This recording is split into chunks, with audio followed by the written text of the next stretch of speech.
What's up, y'all? Just did a video about what the market's going to look like or what it looks like now versus next year for the buy side, but let's talk to those home sellers.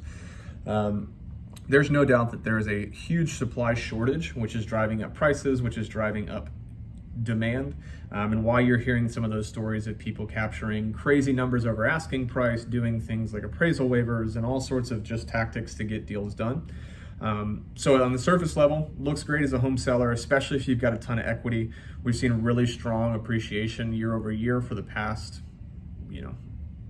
5-6 years here in Dallas, Fort Worth, even a little bit longer. And so we see a lot of people have a ton of equity built up in the home, and you combine that with that well over asking price in some scenarios, positions you as a seller to net a great proceed from the sale of that. Now, there's no doubt that home prices, if you're selling high, you're probably going to go purchase a home that's got a high price, but you have the cash, the ability to do that in theory, as long as you don't have a ton of debts or lien on the property. Along with that, even if it's not your primary residence, I've talked to a lot of people as of late that maybe it's their first or their second home, that instead of selling that and moving to that upgrade, they've kept that as a rental and they've owned that home for 10-15 years. There's a very good chance that there has been some massive appreciation numbers in that time. If you continue to pay the note on that and pay down the principal, the actual mortgage principal is fairly low. So that net from the sale of that property can be quite high, especially if it's an area that it's developed, it's been gentrified or built up or anything like that. So also an option.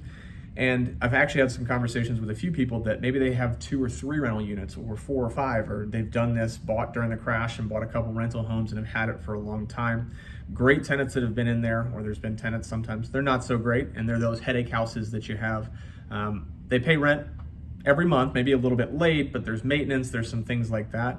I think it's a great time to look at that portfolio and see where can you either cash in on maybe 1 or 2 of those, still do right and follow the protocols and make sure you're not throwing people out on the street or violating anything, and our team can talk to you about what that looks like.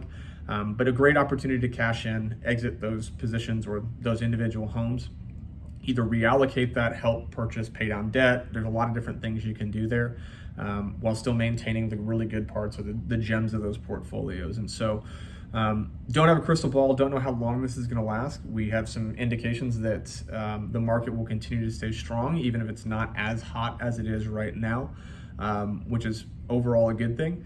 But it's still a great time to have that conversation. And me and my team would love to talk to you about what that looks like, help guide you on that path, even if it's not now, but what the plans in place need to be set, or how we can help and continue to drive progress towards that. And when we can actually help you through the actual transaction process, obviously would love the opportunity to talk about what we can do and how we can help you with that. And so if you do have questions, if you've been mulling the idea around, just want to know what the house may be worth or what the comparable sales are and not get them off of Zillow or a Zestimate, please feel free to call me, DM me, text me.